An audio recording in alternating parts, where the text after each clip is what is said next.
Other than kicking ass, I've been okay. I've just been I don't know, working from home a lot, which has been interesting. And like I said, I just got vaccinated, so I've been doing jujitsu again, and that's Nice. Did you see yeah. the South Park special with all the old people riding around like, yeah, we got it.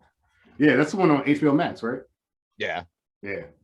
I can never watch HBO Max because my data speed is too slow. HBO Max won't even start playing if it's too slow. Like Really? Netflix will throttle it whenever there's a fire. I joke because it instantly the fire comes up and it turns into straight pixels like it's Nintendo 64 graphics. Yeah, like Too you're much. playing old school Legend of Zelda, it's dangerous, take the sword. Nice. I'm like watching The Witcher and then I'm back on recorded tape in the 80s or Yeah. something like. Yeah, it looks like The Witcher running on Switch. Switcher. Oh, that got sexual. But yeah. Okay. He's like, okay. Wrong with that. we need Joe to balance me out. We're a good combo, but I'm the ridiculous one, and I didn't do it on purpose either. Thank you. Well, that's kind of Coffee. that's kind of the model that me and Dan Farley took on, right? Like, are you the straight man? I'm the straight man. Nice. But yeah. What's funny is I'm crazy too. Yeah, but you end up like the other person is just like you have to like because that's it's like one of you is more ridiculous than the other. I don't know, more on track about the podcast, wants to have a structure to it more. You ran for political office, didn't you? Like you're definitely the more organized one. That's true. I ran for Board of Ed, and they tried to get me. me. Dan Farley would agree with me on that too. Totally. Now they tried to get me to run again this year, and by the time they wanted me to join in, one, I was kind of busy, which is what I told them. The other side of it was like, the election's in like 4 weeks and you haven't started yet, so I don't know, guys. You want me to represent you guys? Yeah, like, yeah. Why are we worrying about this now? Like, trying to keep my brand intact, Yeah, I'm it's like throwing in a last minute bid. Like, no, I don't. Yeah, like. I'm the guy that sits in front of a Matisse. You know what I mean? That's who I am. And it looks you need some time to develop your platform for that election year. Yeah, that's true. I don't know anything about it, but I know that you can't just be like, I'm going to run like right before the election. Like everyone knows that. Well, it's like you can, but mixed results. You look like a Republican. Love it. They just no, I'm not trying to alienate anybody. They all just threw in at the last second. There were like 15 candidates or something. Well, like, who are these people? No, but they want to be president. It's like, I don't care. Like, it's like you got like Turok in the background, and I got. I don't think the Republicans are checking for us. Yeah, they would see me and they'd be like, "All right, change it." I know how to feel about this person. That's that guy's name is Reginald. Oh, I'm out of here.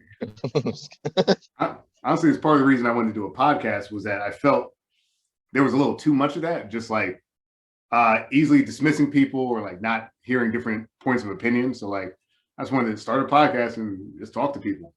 Oh yeah. Well, I don't know. I feel like everyone with the pandemic, I'm so sick of talking about it, but I feel like everyone is so fatigued and tired of it that even the most basic like social, going out and seeing people, like it's still like frowned upon, it's by some circles. And I don't know. It's just everyone's tired and stressed out. So like being polite, everyone on the road is like, get cut off like crazy and shit now. The cops aren't pulling people over as much, which is good and also bad, I guess, because you'll get run off of the road, but they're not messing with people's rights. It's just there's so many things to friggin' worry about, and everyone's just in their house. Like, so I don't understand how it's so stressful. Oh, I'm so attractive. Can you guys? He's back. Hey, Joe Webb. Wait, no, he's here. Okay, you weren't ever. Am I here. pixelated? Do you guys? No, you look fine. You look fine. Oh, it's probably you look like a serial murderer a little bit, but the lighting,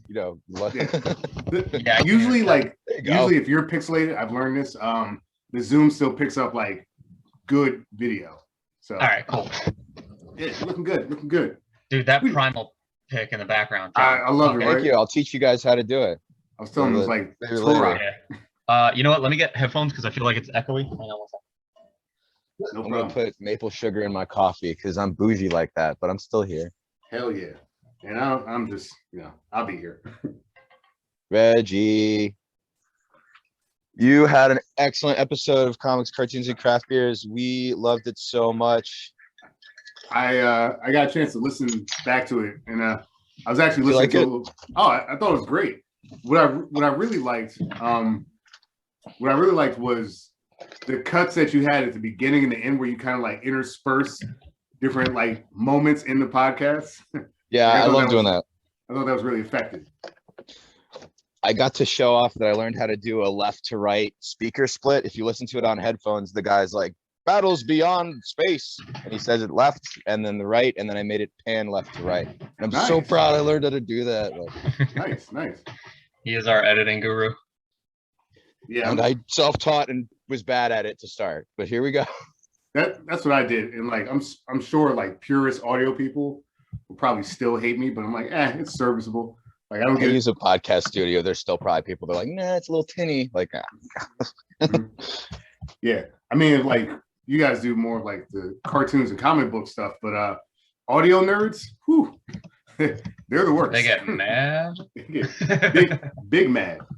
So just so you guys know, this is the Park It podcast episode. I'm running out of memory, so I don't know which one this is, but it'll be in the description. And all this is really just like a conversation, amongst friends, right? Why not? Right. And like John was just saying, I was on your podcast recently. If you want to plug that, Hell yeah. we are Comics, Cartoons, and Craft Beers. Oh, It's me and I Joe. didn't even realize we were going Don't already. worry. Yeah. It's me and Joe. We talk about comedy in the New Jersey scene. We talk about beer, and we talk about our favorite cartoon, one per episode, and our guest picks it. yeah, It's a fun time. yeah. This Joe, is what's your favorite thing about it? My favorite thing is the Yeah. cartoons and the random shit that I find out as we go, and I get to do it drunk. So it's all Like it's fucking all Battle in my for the wheelhouse. Planets, bro. Yeah. Oh my god, the fucking things I found out The about that. were granddaddy amazing. of anime. I don't want to get into another conversation about it because I could go on. Like I could No. do another episode about Scientist Ninja Team Gatchaman. Just if I could find it though. God Yeah, damn it, Reggie! It's so hard to find. That's the I know, hardest that's- part. There's a It was on there's- tape, right? Like so, it's like how do you even, yeah. you know, the 70s. There's an app called High Dive that has. It's not like the OG one, but I'm sure there's some serviceable variations. You can get a free trial and check it out. So All right. I still have to High like Dive. dive in my DVDs and figure out where I had it because I got like I want to say about 2 seasons. It was like I don't want to spend too much money, but I also want to have this. So back in the Best Buy days, I went in, got myself a couple copies of Gatchaman that are somewhere in my damn. house. Mhm. Dude, you were alluding to your DVD collection on the show. I want to see it. It's probably like nerds treasure. Like we got to get Ming in there. He'd be like, "Whoa, I never seen it." Yeah. Oh my god, he'd have a connection, dude. It'd be like. Remember when we he'd asked want Ming all if of it he in wanted to his plug anything room. at the end of our piddly little show? We asked Ming Chen if he wanted to plug anything, and he just laughed at us. And we were like, yeah, okay. that's all right, Like, guys. yeah, you were on AMC. Yeah, He's okay. the coolest fucking dude, though. He's- I was watching Dogma, and then boom, there he is watching Selma Hayek He's in do the a strip stripper club dance, scene, and just it was doing the same- amazing. He's doing the same thing that Jay and Silent Bob are doing, like, right? Yeah, he's doing that a little bit, right? Yeah. Yeah. Like That was good. I met Ming once at a shared universe, which I'm sure is where you guys were interacting with him. Yep. And just like you said, super cool guy. Has like all the knowledge in the world of all this stuff, and just is just not a dick about it in any way at all. And it's like None. it is very hard to run across weebs that are nice about it, you know? Yeah. Yeah, because usually it ends up with, well, actually, and then Yeah. it's just you Yeah. getting corrected for what Yeah, entirely. and they don't have their own comic book shop or anything. Yeah. They're Yeah. just regular people. But Ming is still grounded. I'll give Probably you just this goes one. out for drinks every day or something. Like, yeah, every day he's at another bar or place, like taking a picture of this. It's like, Yep. and then their sales just shoot through the roof. He just Right. goes around supercharging the economy. I love that guy. You need guys like that. I had an interaction like that. I was at an anime convention, and my partner, she's really into the movie The Last Unicorn. It's like old school anime thing, right? So the guy, Peter Beagle, was there signing it. So we have a signed copy of The Last Unicorn in that DVD collection. But like, we're sitting there Right. talking to him, and this guy just beelines, like we're literally talking to the guy, beelines past us like, Mr. Bakewell, you're a genius, sir. And I'm like, hey, dude, you're being a dick right now. Like, Yeah, there's an etiquette to sucking this guy's dick. All right, we're all trying to get in the line to do it. All right, he's gonna sign our DVD, and then you can tell him how much of a genius he is. I hate when people throw their love around like that. That said, if we ever met Gendy Tartakovsky, it'd be hard to contain ourselves. Well, yeah. If we saw him, we would probably just rush up to whoever and cut the line and be like, "Hey, jerk," and I'd be like, "I don't care." Yeah, he's the granddaddy.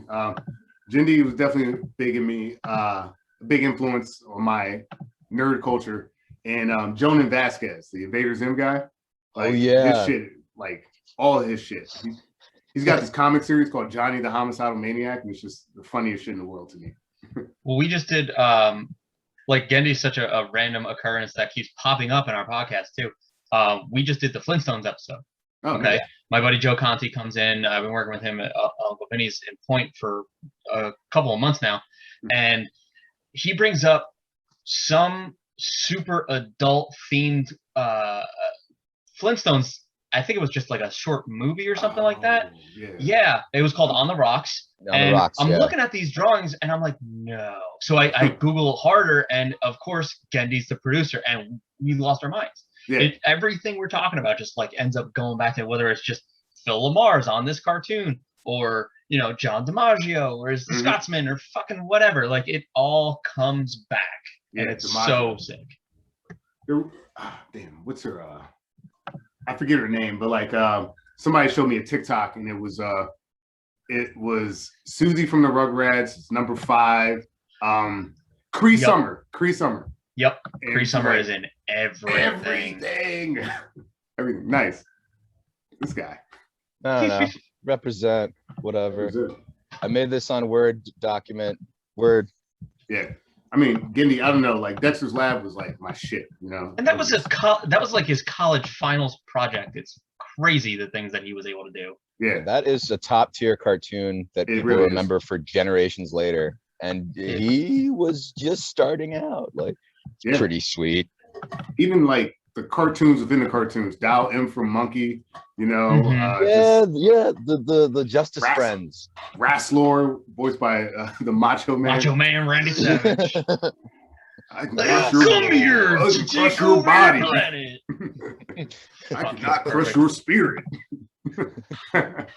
You have moved me, tiny monkey. Yeah, that was an awesome episode.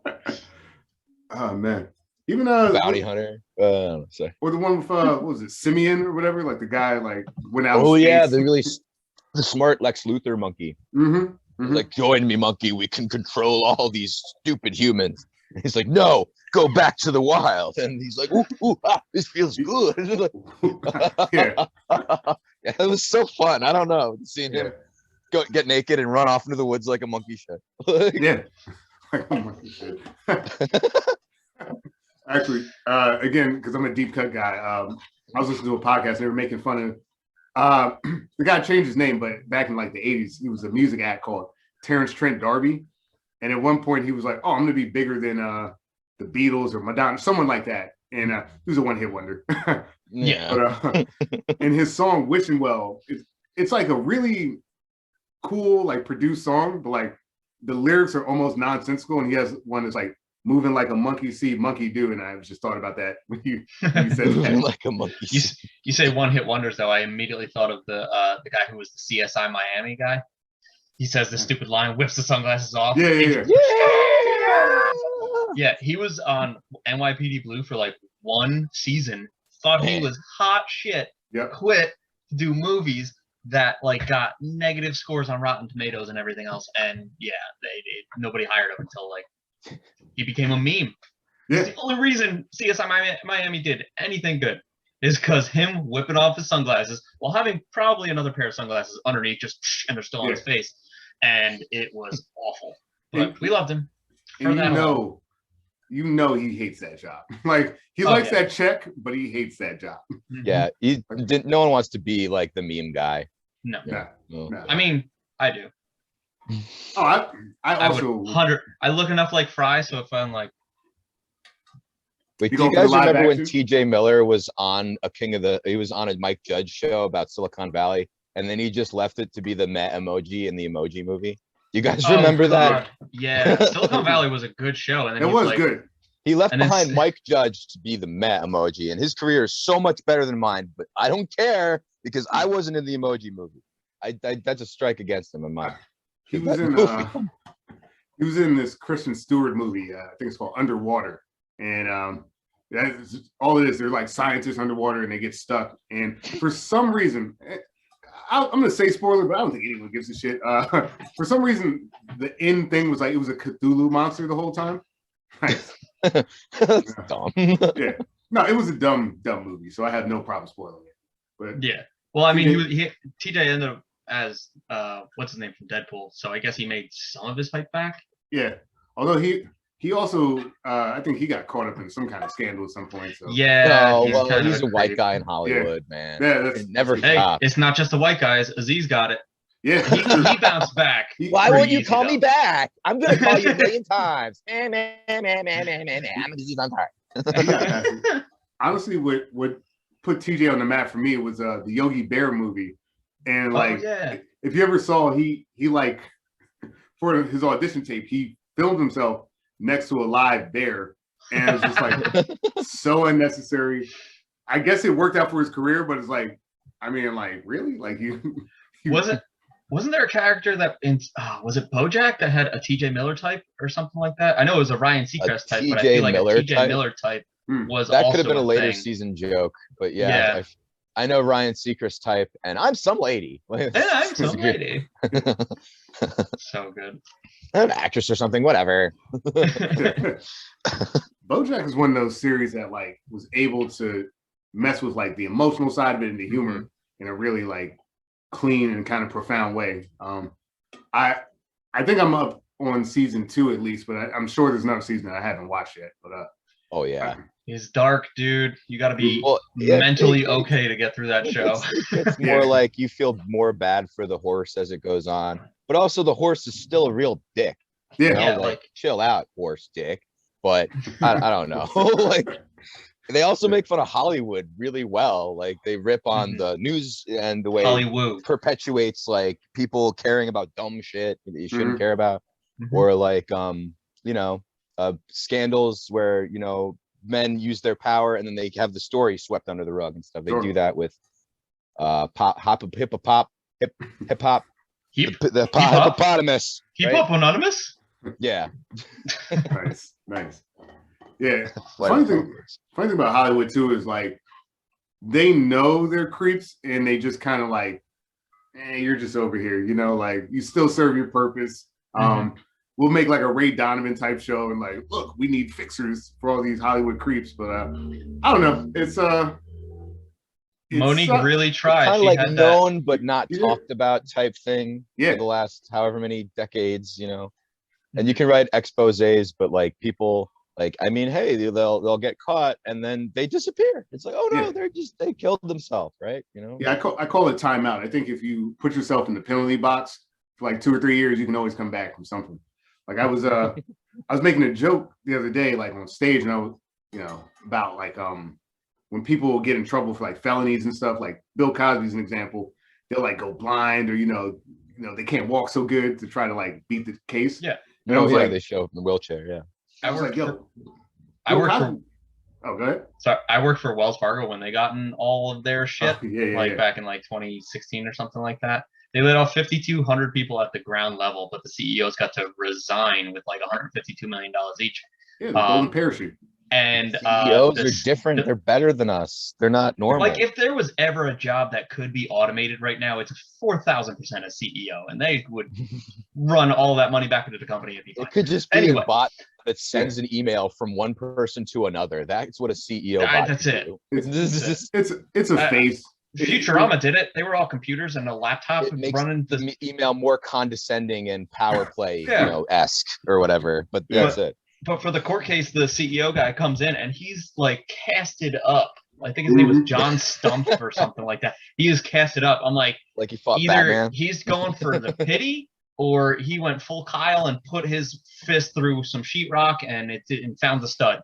Like that's the only thing I can think of. I remember that because I also work in the finance game, and like I remember him going up to Congress and he had the cast and he was like so easygoing. And look, the guy did his job, right? Like he mitigated the disaster enough that like the company's still there. They got a slap on the wrist, and Wells actually he got one of the best balance sheets in the game at this point. So it's infuriating. Who really lost? Yeah, well, I mean the 5,200 people at ground level. Well, that too, and the American people.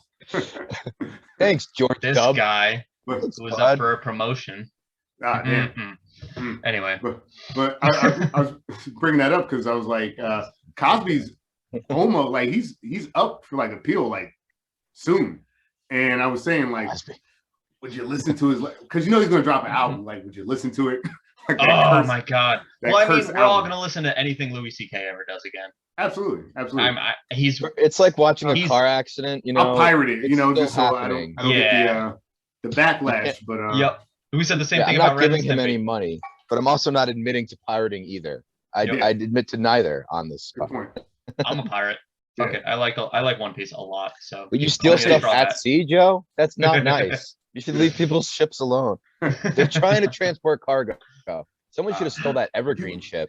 Only pirates could have hijacked that. All right. You wouldn't steal something from Walmart, so why steal this movie? It's like, oh no, I'd steal all. I've stolen stuff from Walmart. I steal everything. It's fine. You know how many Yu-Gi-Oh cards I haven't paid for? I was a little kid. It was like crap. Stealing Yu-Gi-Oh cards was like crap. About that shit. The things I would take from Walmart. Well, oops.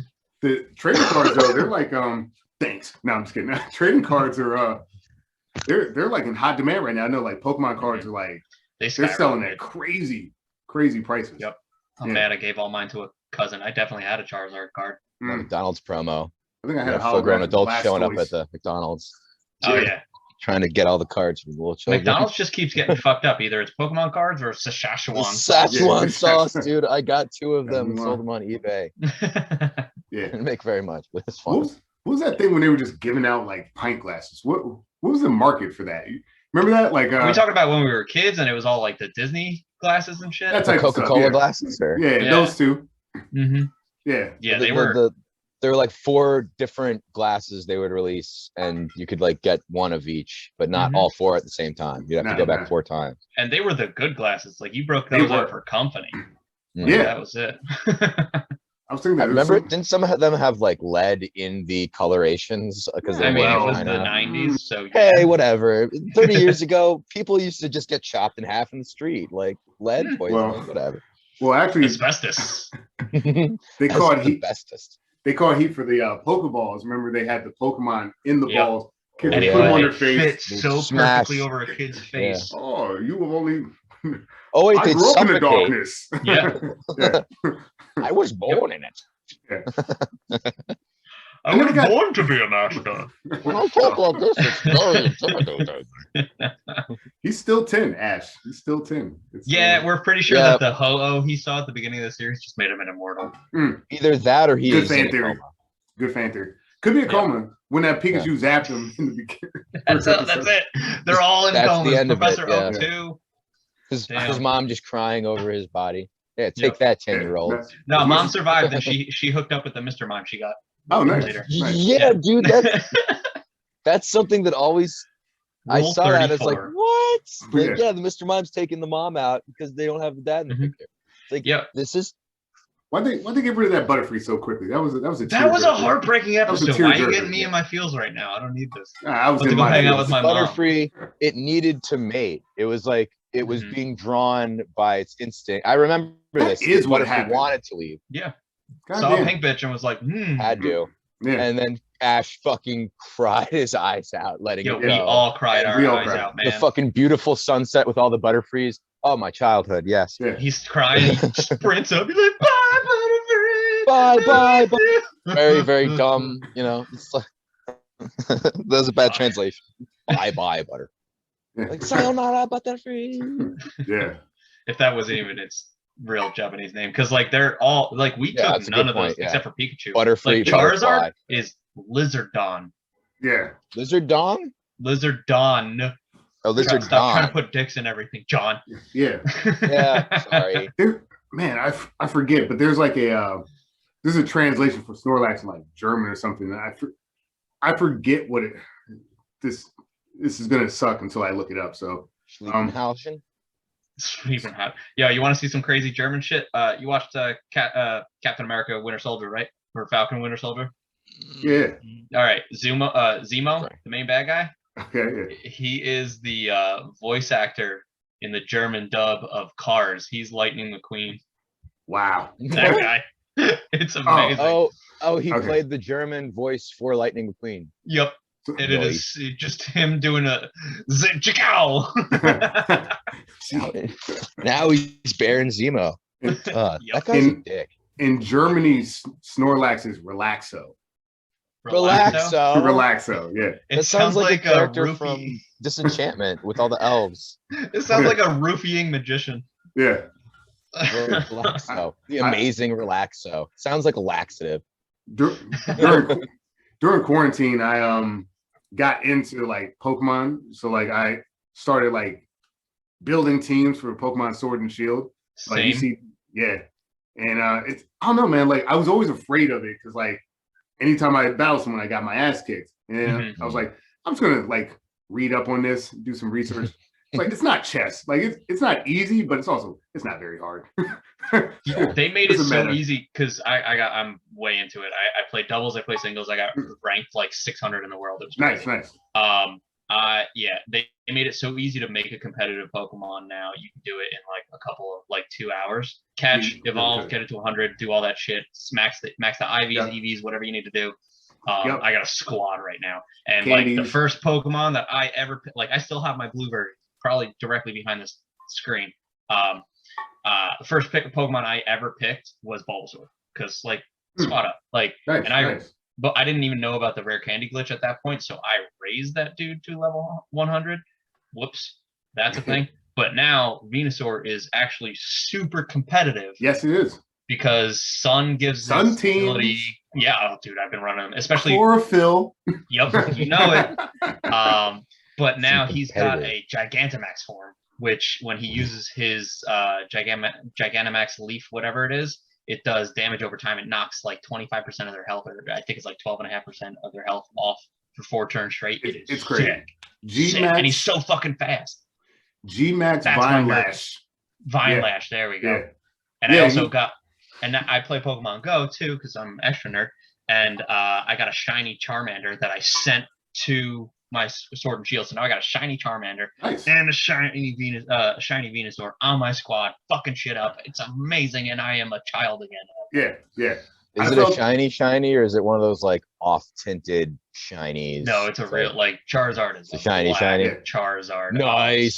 So sick. But you're right. They do have the shinies now with that extra. It's a little more of that. Yeah, they get like extra sparkles and shit. It's they like redid the palettes for them or something. Yeah. Yup. Nice. Game Freak loves Lizardon. No, they love Nice. That's the guy. He looks sick. Gigantamax on those bad boys. A real dragon, bro. Yeah. He's a real dragon. He's not dragon type. He gets dragon type when he's goofy orange dragon in the anime, like. Yeah. Honestly, Blastoise got the shaft in this most recent meta. He's just not good. Pick a Venusaur or a Charizard. Charizard's both of them do the damage over time thing. It's really good. And Charizard gets the ability Solar Power in the sun, maxes everything out. With the sun out, fire attacks are boost, so he gets like 200% boost on it. He's just murking. It's so good. It's like having John, it's like having a life orb on your Pokemon when he's in the sun. But that's a life orb.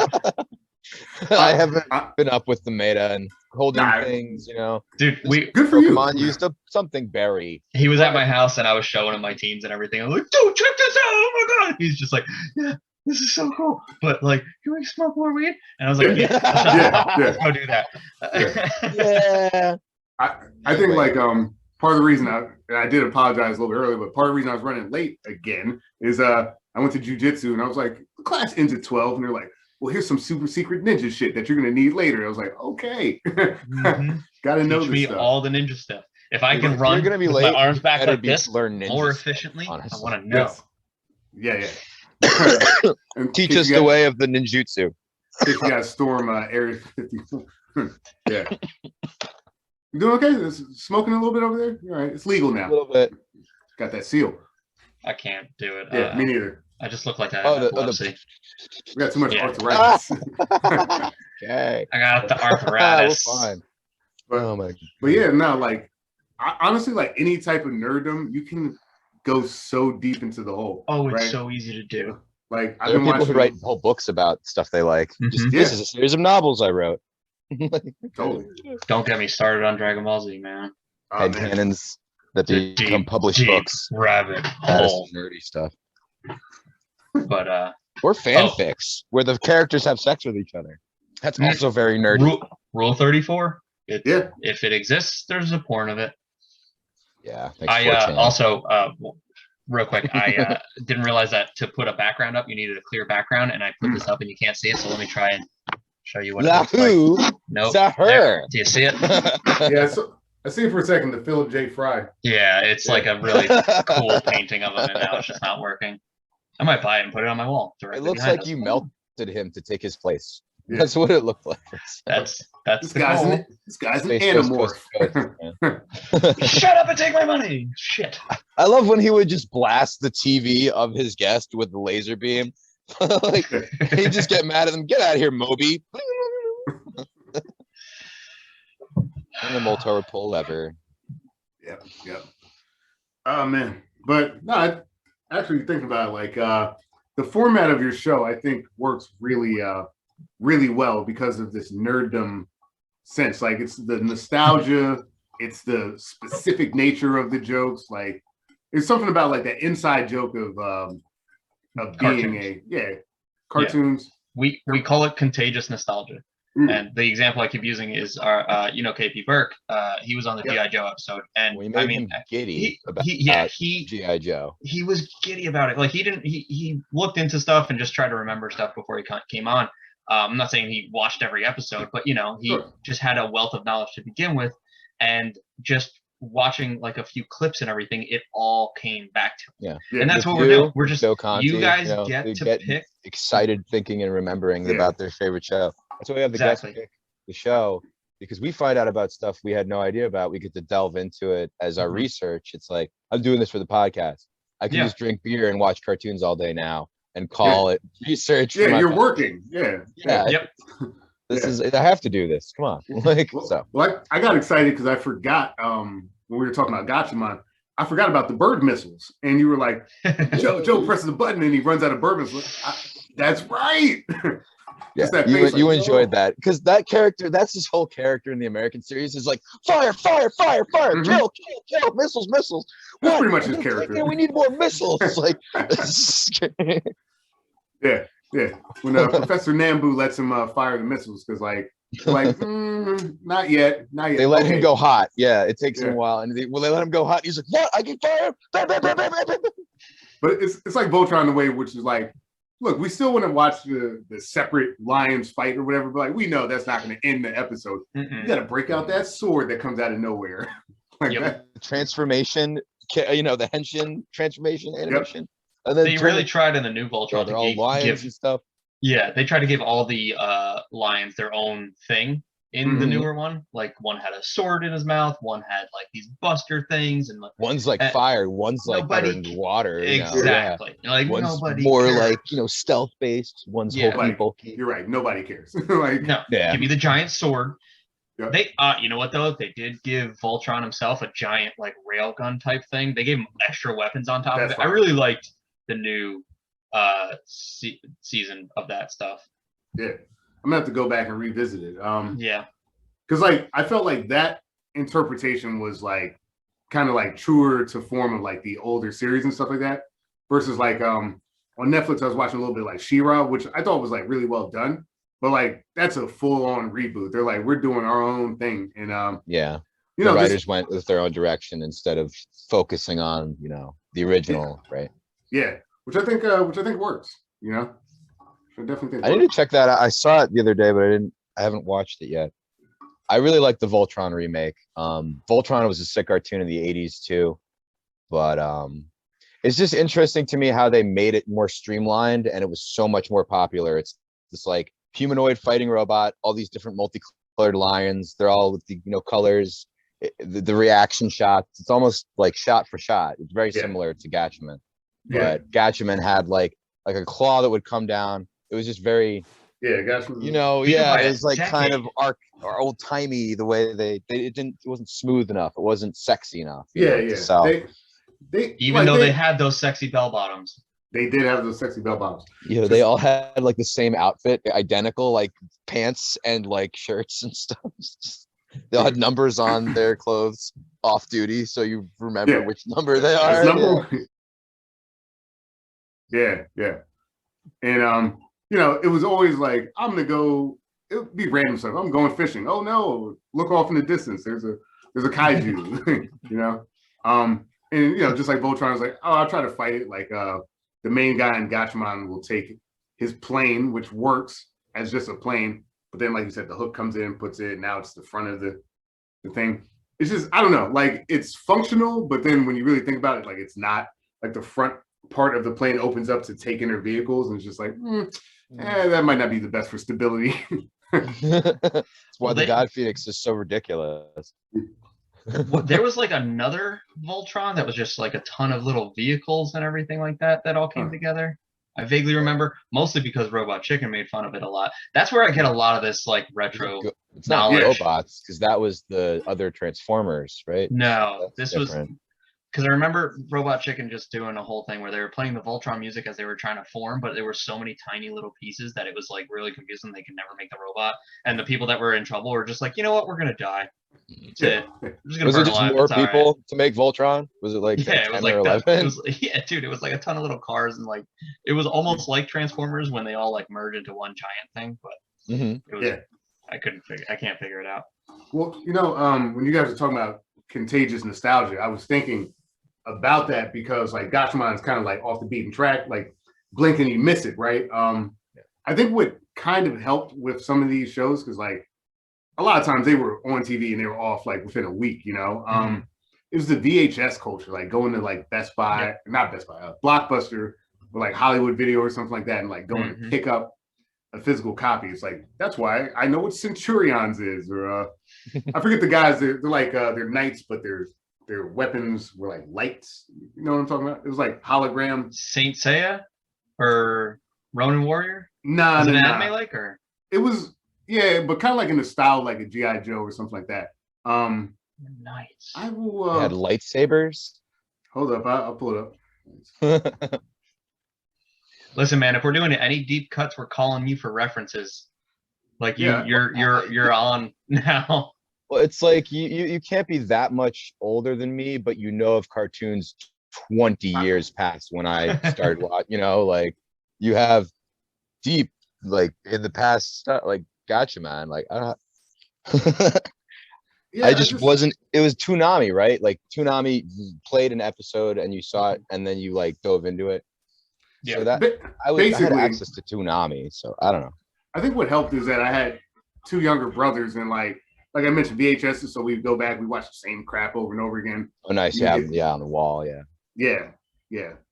Let's see. I'm gonna find this. Okay, yep. Cartoon Nights with with holograms. It was Visionaries, Knights of the Magical Light. And that's a deeper cut than Gatchaman. I'm gonna pull this up. They kind of have like these different symbols on them, and like their weapons sometimes will have symbols, and they're Care Bears. I mean, let's just call them they're Care Bears. Well, that's like Mask. Yeah, Mask. They all wore, which they were helmets. Calm down. Like call them masks, assholes.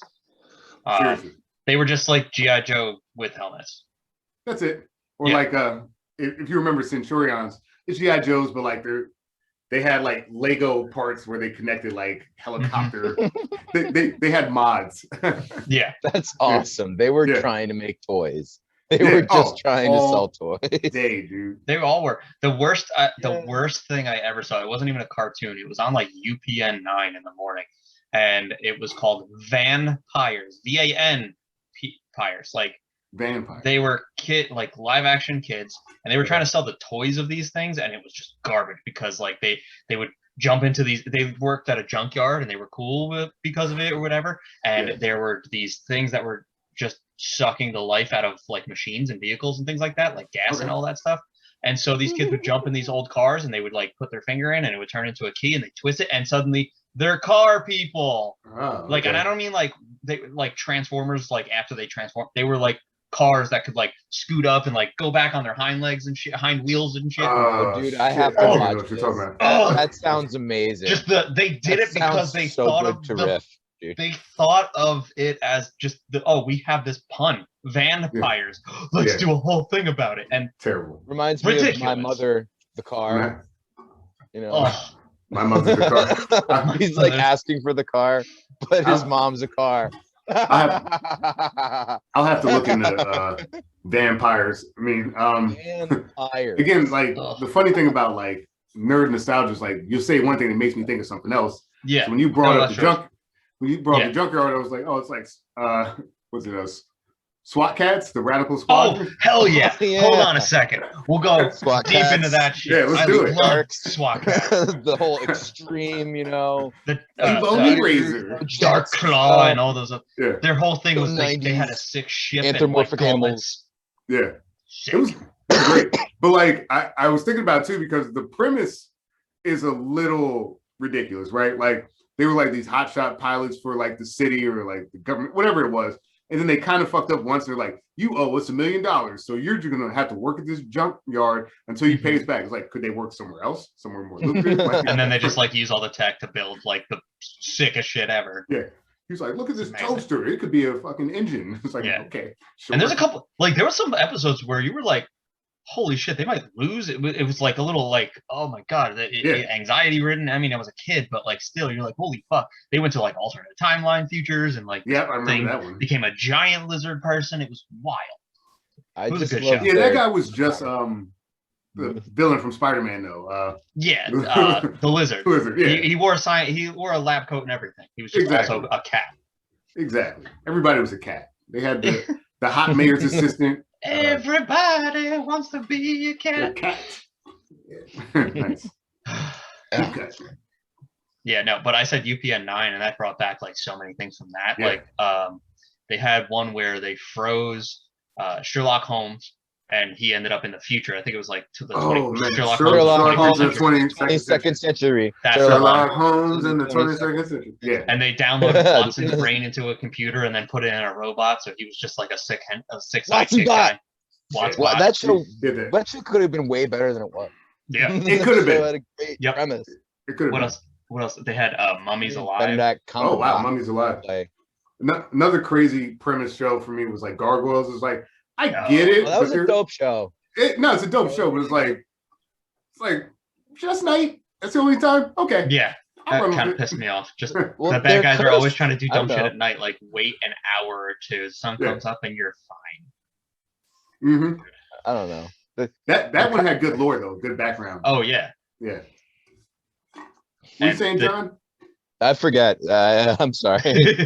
That's all good. They have that one reporter lady that helps them. It's like, why is she helping these monsters? Like, how is she not terrified? Secretly wanted Goliath's purple date. Yeah. There's a beauty. I think she got it in the end. Probably. Oh, did they get together, bro? The final episode. Running around. First of all, what's the point of having a loincloth if you're flying? Everyone sees that D. Yep. Swang. Swing in. And the bass in that dude's voice, you know he's packing. Man. Oh yeah. He turns to stone during the day. Imagine him at night. Oh my God! Wait, he gets rock hard. I hate you for doing that, Joe. Oh God, I had a good thing going. I apologize for nothing. Wait. John almost punched me in the face one day. we were talking about no, I know, but I made a pun that made you look at me like I questioned everything. If somebody said something, and he was like, "Oh, that's edgy." I was like, "Are you the best part of a brownie? Because you're fucking edgy, dude." Wow. And I hated I might myself. punch you. No, I'm just kidding. Yeah. I'm gonna use it. Yeah. Every What did he chance I say? get. We had Vin Brew on, and we were talking. It's like we were having a bunch of dumb puns, and he's like, "This is Vin brutal," and it's like, "Oh no!" Everybody was making puns on Vin Brew's last name, and I said, "Well, these are all we're doing brutal." like briefcases, like Oh my That's so god, briefcases that you open up, and then there's a muffin inside. Alone up. Dude, that's funny. What's his name? Damn. Like the edgy thing, that feels like could be like a Seinfeld bit, like when they do the muffin tops, it's just the tops. Like a bit that George is trying to convince everyone is funny. Yeah. And George is like, nah, it's not funny. Yeah. Oh shit, am I George Costanza now? I'm just trying to convince everybody Everyone I'm is funny. George Costanza. George Costanza is every person at some point. You know, like I was telling you guys, one of the jerk store. Yeah, they ran out of you. I've been working on this white boy summer joke. Like now I'm thinking about it. Summer of George. That was the first white boy summer. Oh yeah. Yeah. That's so good. I just love just his schemes in that show, right? Like that show was really good at the different layers. Obviously, like Kramer would have his own side story that weaves in and out of like what's happening in the main plot line. Like the importer, exporter, Art Vandelay, you know, John Voight's car. Like there's just so many goofy, silly references in that show that like I didn't appreciate as a child because I couldn't watch anything that was not a cartoon. Yeah, kind of. And even then, I wasn't allowed to watch Simpsons or South Park or anything like that. I got in trouble for saying "damn" one time at a soccer game. It was my whole life. And then my mom ends up getting a tattoo before I did and broke my spirit. So I don't know what's happening in my life. The first episode of South Park I saw, I was, I think, fucking 12, and I was at my grandma's house, and I saw the one where Cartman turned Scott Tenorman's parents into chili. That was the first interaction with and then he's licking the tears. It was I was like, what did I just fucking watch, dude? Turned it off, didn't watch it again for a few years. Like the first episode I saw, I didn't get because it was like a callback episode where they just like reviewed a bunch of things, and then instead of the actual endings where like Kenny died and all that stuff, it was all like, and then we ate ice cream. Yeah. And that was like the whole episode. And I was like, I don't get anything, but this is hilarious because they said shit, even though it was bleeds and other stuff. I was like, I'm 12 and this is amazing. Yeah. Very, very necessary show. Very necessary. Damn. Scott Tenorman episode, that's the one, Korn's in that episode, right? Oh, yeah. And they all make fun of what a babe. No, Radiohead. Radiohead. Oh, it's Radiohead. Yeah, it's Radiohead. Yeah, Radiohead calls him a baby for crying because his parents have been mashed up into chili. Radiohead, the most sad, lame. I don't know. I love Radiohead for the time when I was super depressed, but now I'm a happy person, so I don't listen to Radiohead. It's fucking Tom York. Yeah, every generation needs their Radiohead. Like if you're a little bit older, it's The Cure. For a little while, you get over it. You know? You're really good, but and then they just make you sad. I saw Tom York back in like New York. I want to say maybe around 2008, 2009. You just saw him on the street, or you saw concert? It was a concert. Nice. Yeah. Okay. Yeah. Still lucky. I should have clarified. Still hard to get tickets for that, man. I tried for a while. Sat next to him on the subway. It was around the time like the Eraser came out. Okay. And he had, and this is the first time I ever heard of or saw him, was Flying Lotus was the opener, and like it was a huge like Radiohead type crowd. So like Flying Lotus was like, I'm just gonna play Tom York and Radiohead songs and kind of like hip hop them up a little bit. And I was like. That was a really smart call because if he did what he normally does, like, and he's phenomenal, but like, if he did what he normally does, I'm like, this crowd would just not, it wouldn't be about it. Yeah, it would be too much in a different direction. Yeah. It's a weird combination of bands to have on with each other. I agree. He's actually, but that guy, he can work with it. He's actually on the new Netflix show of Lakeith Stanfield, Yasuke.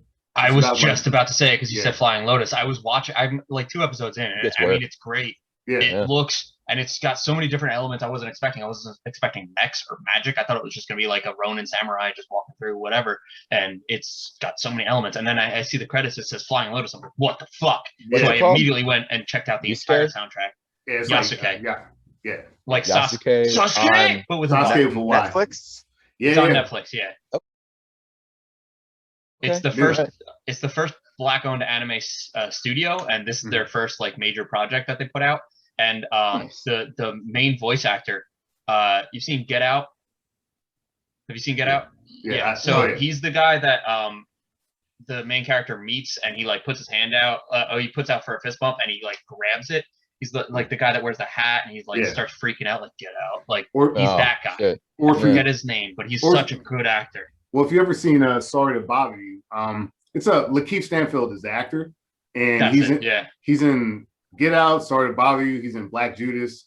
He got an Oscar nod for that, but like you knew he wasn't gonna win because he wasn't even like the lead, and the lead was in the same category. It was like, oh, yeah, nice try. Yeah, but he's a phenomenal actor. I think he brings something to the voice that I wasn't expecting because I've seen him in other stuff and I was not expecting what we get from like a lot deeper than I was expecting too. Yeah. And they do cliffhangers really well. Like they make you want to watch the next episode. So yeah, I'm stuck on 2 right now, and then I have to go do the mom thing, so I got to think about it all day. I'm like, no, wait, what's happening? No, I need more cartoons. This is a sickness for some of us. Like I need like Tyrone Bigham style. Like I need more cartoons. I just want to sit around, but my car needs to be repaired and stuff. It's like all these things keep bothering me. People send me pieces of paper that say I owe them money because I want my lights on and stuff. Oh, those bills. I don't know if anyone else has to deal with this. I don't know. I have things are hard for me. Yeah. So what do you got planned for the mom day? You know, I have to call her at least. Wants. Yeah, I'm about to leave for that as soon as we're done here, and then whatever she wants. I think we're going to the boardwalk because she's living in Lavalette right now, so it's gonna be good. Nice, as long as it's not. I didn't even look outside yet today. It's okay. It's starting to get a little overcast now, but good because you see. I mean, the light is on my face, and you can really see how pasty I am. I don't need sun right now. I need a base burn first, and then I can be out in public. There you go. You need a base burn. It's not even a base tan. Like if I just drive step outside and take your hat off, and then 5 seconds, put it back on. I can't even drive with my window down because then one arm is redder than the other. Yeah. Brutal. This one. Pasty. Nice. Yeah, you got to take care of mom. You know, like, always. Mom's in town the other day. I'm gonna have to call her because she lives in Maryland, so there's a little bit of a distance there. Yeah. But yeah, man, got to do it. You know, they raised you. They bought you all those cartoon products. Just how I have a soul. Yeah. Totally. Heart and soul. And then as an adult, you get to do dumb shit. Like on my list of things to do is to get a sword of omens and hang it up over my mantle in my house. So like that's on my list. Nice. Yeah. Yeah. This is the thing. We are adults with adult money, but still kids on the inside. So we get to do dumb things with our adult money, and it's rough. Yeah. It's rough. Yeah. I have a sword. That's okay. It's okay to have a sword. Something fell. I had this like suction cup thing in my shower, and it fell at like 4 o'clock in the morning. It was so loud it woke me out of a dead sleep. I whipped out the sword because I don't have a gun. I was like, "Who's in my house? Who's in my house?" Yeah, instead of Louisville Slugger, you gotta. Yeah, it's a Spartan sword too, so that thing's like ready to go. Oh, you got a Spartan sword. Nice. Yeah. Nice. Yeah. But one of them short. Yeah. Yeah. You know what? I'm gonna get it. Hold on. Pause. Nice. Well, Joe gets the sword. I'd like to thank Reggie Parker for having us on the Parker podcast. Oh yeah, this is a nice chill, man. It's way better than a Zoom mic because I don't have to listen to 5 minutes of other people talking. I just want to listen to you. That's good. Yeah, Zoom mics are rough. I enjoy them, but it's sometimes like, have you ever been to an improv Zoom mic? Because I've been to one where it's either riff something or it's some of these people look at that improv and further Zoom. It's no fun. So you got a sheath at the moment. Yeah. Oh, live steel. Yeah. The thing is, that's got an intimidation factor. Yep. Yeah. And it's a short sword, which is my style. So. Oh, that's your sword style, Joe. I 100%. I would be dual wielding. Yeah. For sure. Dual wield. Yeah. If I had the resources, I would like to see like a comedy version of God damn it, Soul Calibur, and see what everyone comes up shit. With. Oh, dude, all the swords. Yeah, Beecroft would be Valdo. I can see it now. Rolling up on you. Oh man. You could have a skit where they just keep pulling out more ridiculous swords, like Yeah, people with hats or something. Yeah, it's like I like maxing that series, but it's like nunchucks versus like like the nightmare sword. It's like I don't know. I don't think you're winning that fight. Yeah, not even if you're Bruce Lee. You play ping pong with it. Nah, doesn't matter. Fucking Soul Calibur. I went to my buddy's house. I could just hit you from here. You have nunchucks. We were playing Soul Calibur, and my buddy went on a streak, and I've never played the game before, but they told me to be this character, hold right, and just mash Y. And he was like, he had like a rapier or whatever that sword is, like a fencing sword. Playing Raphael. That's exactly who it is. And he's just like, hold right, mash Y. I ruined his streak. He almost broke his own controller. It was mad. Yeah. That's the worst when you need somebody to play with and then you teach them and they're immediately better than you. You're like, you know what? I hate it. I've been doing this for years. So I don't tell my friends I teach them how to play Smash Brothers, but dodge roll is fine. You don't need to know that. Yeah. The Invinciframes, I'll worry about those. I did a Smash tournament with some comics because I had an idea of doing like esports with comedians doing the commentary, which I may bring back. But it's a pretty good idea. Yeah, I had to like join the tournament just to kind of pad it out, and like I'm playing this kid and he's getting furious. I'm like, bro, I'm not trying because I don't want it to look like I ran a tournament so I could like steal your money, right? Yeah.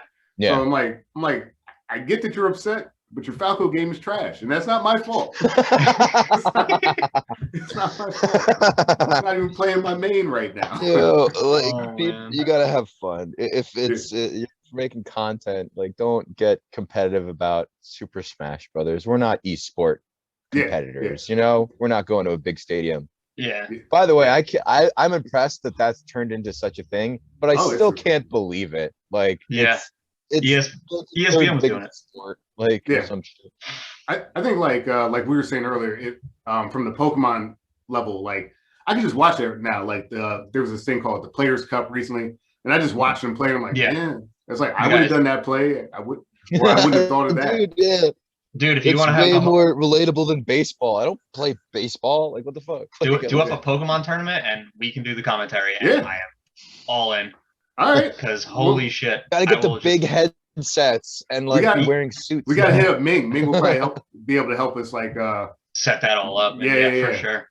Yeah. But sponsored by a shared universe. As like a celebrity judge or guest or something, then he'll do it. But we're still pushing absolutely. We're still pushing esports to the next level. I was watching a video the other day of we talked about the perfect Mario run recently that got beat. But there's a new technique in NES Tetris called rolling. So like usually you'd have to like hyper tap or something like that. There's this new technique where you like basically drum the bottom of the controller to press it into your hand. And apparently that's been helping people. Yeah. Oh, okay. Yeah, I saw the NES Mario just beat they broke a second barrier. 4 minutes and 54 seconds to beat the entire first Mario game with all these glitches and everything. It's wild. Yeah. It's just so funny. Those games have been out there for so long and people keep pushing it. Yeah. It's something about humans. I'm big on Mario 64. I play that. I actually got the 3D thing that they did for the Switch where you got that, Sunshine, and Galaxy. Yeah. And I was going to 100% everything because I'm a completionist. I got to beat everything, every part of the game. You should see me on Pokemon Snap right now. I hate myself. But I saw the world record for 120 stars speed run on Mario 64. It was 1 hour and 37 minutes or 36 minutes right now. And I wanted to see how many stars I could get in that same amount of time. And I got like 33 stars. I'm like, okay, I'm like a fourth or a third, a fourth. Yeah, I'm bad at math. I work at a bank. I'm a fourth as good as these guys are. So cool. I'll take that. I will take that with minimum effort. Yeah. Joe showed me a video of there's a guy who set up his drum set to be like a controller. So he's playing the drums, but he's like directing where to go, and he's like to go right, to go left, and then really cool. He does like this jumping technique where instead of like he'll like run and jump forward over and over again to get backwards around faster. Long jump. Yep. Yeah. It's a way you can beat the game. You can beat Mario 64 with 0, 1, 16, or 70 stars. Those are different categories. Sure. I think 31 is also a thing. But the backward long jump gets you, like when you long jump, you get an additional speed. But because you're moving forward, it caps it. When you're doing it backwards, there's no cap on your speed gain. So it just yeets you directly backwards and it puts you in walls and shit like that. So you can go up that infinite stairwell without having 70 stars and it gets you to the end of the game. This dude was doing it on fucking drums. He just snare, backwards in the game. He beat the whole thing in 16 minutes. It was crazy. I mean, some of my favorite ones to watch these days are like why am I drawing a blank? Breath of the Wild. Breath of the Wild speed run is just like I was like, I would never think to do that in this game. I'm so scared of that game. Because like scary game. I love Zelda games. I used to annually play Ocarina of Time. And the map, let's say the map was the size of a quarter for Ocarina of Time.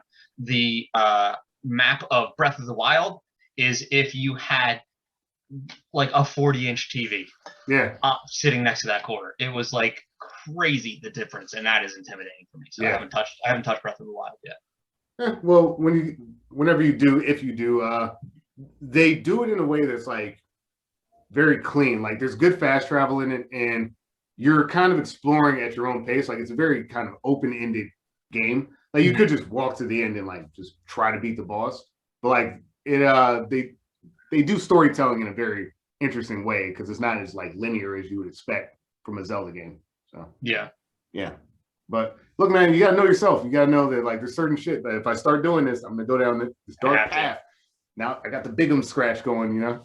Yeah. Well, I said I was gonna 100% both those things. I did Mario 64 and then Mario Sunshine. First time I ever played it in my life. Eventually got all the stars in that, and then I go to do Galaxy and it's 240. No. Yeah. I need a minute. Yeah. That's going to take like me being on vacation for a week to get used to how those controls work and everything. Because again, I've never played that one either. So I need a minute. I still can't beat Nio. Yeah, Nio is so hard. Sometimes I haven't done Dark Souls, but dude, I've heard the Dark Souls is like that's a hard game. I've heard the level where you just start walking and then you walk to the left a bit and then you just drop and die. Like yeah.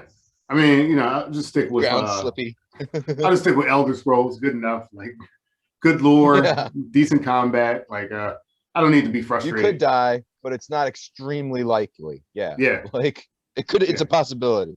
Because I've done enough waiting around every corner for you.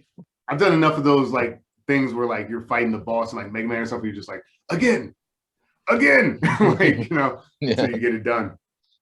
Cuphead, Cuphead, solid. Well, boys, I want to start and then boss fight. You start boss fight. Well, I don't want to keep you from your mothers, you know, like that's all right. It is Mother's Day, you know. Whatever. Appreciate you having us on, man. No, absolutely. The Park It podcast. Interesting. Yeah. Fucking conversation, man. Chill. Yeah. It reminds me of like an epilogue to our last episode. Yeah. We talk about cartoons.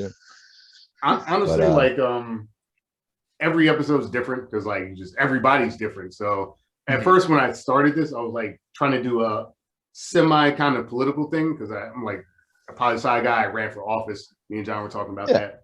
But then I was like, nah, that kind of fucking sucks. I tried to do this. It's a lot more fun. Less polarizing. I meant to ask you because you did a show with two of my friends on Thursday. How was that? With Jackie Byrne, she was hosting, and Joe Fernandez. Joe comics. Joe was great. Joe headline. Jackie, she was saying that was her first time kind of back. Yeah. You know? So I'm sure she was shaking a little bit of rust, but she's crowd worky, so she's a good time. Yeah, she had some good crowd work. She kicked those tires just fine. Like she was right into the groove of things. Good. I felt pretty good. Like I can work, pretty much any audience I need to. I wouldn't say that was my core demo up in Morristown in that age range. Yeah. But we all had fun, so I can't complain. I had a good set. White boy summer all day, Yeah. I made a Mario reference at some point. Love it. Yeah.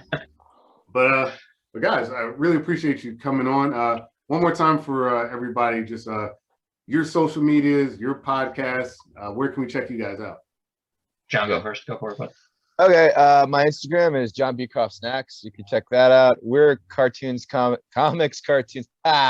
All right, Joe hates when I mess it up. Comics, No, I don't. craft beers. That's the logo for it. We do a podcast about cartoons. I talked about it earlier. Joe's my co-host. He'll tell you more. I'm pointing at him now. Yes. You're down below me right now. So no. To me, I'm right. It's a real Brady Bunch situation, right? I know. I'm Joe Weber does jokes. That's Weber with one B, like the grill, not the basketball player. I can count timeouts.